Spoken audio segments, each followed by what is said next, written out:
Update tayo sa usapin patungkol kay Carlos Yulo.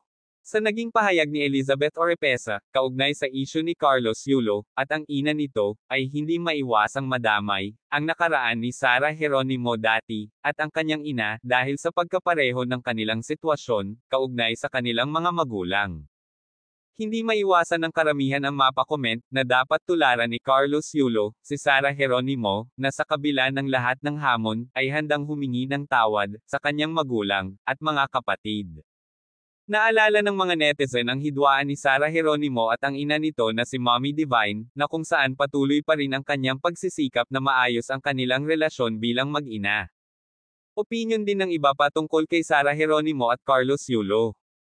Sara is professional in act, alam niyang may lapse siya, kaya she didn't fight back to her mother, cause she used her brain and heart. Unlike Kaloy ay parang Abnoy, nakatagpo lang ng babaeng walang modo, nahawa na. Carlos Yulo issue is a hopeless case. Si Sara ay may puso at utak, si Cole Okoy ay wala. Hindi sumagot si Sara sa galit ng kanyang ina, tikom lang siya, samantalang si Kaloy, grabe ang binitawang salita patungkol sa ina. Magkakaiba pa rin sila sa totoo lang.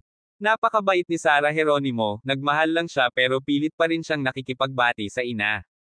Yung hindi pagsagot sa galit ng ina ay napakalaking respeto po yan. Si Sara may respeto sa magulang, di naman nagbitiw ng masasamang salita, ang kanyang pinaglalaban lang niya ang pagmamahal kay Mateo, si Mateo naman ay mabuting anak, wala rin siyang binitawang salita na paninira, sa magulang ni Sara. Pareho silang dalawa, mababait at mapagmahal sa magulang, wala kang maririnig kay Sara na kwenente niya yung mga natulong niya sa magulang, kaya malayo ang pagkakaiba nila kay Carlos Yulo, kasi si Carlos walang galang sa magulang. Kayo guys, ano masasabi nyo dito sa isyu na ito? Thank you for watching.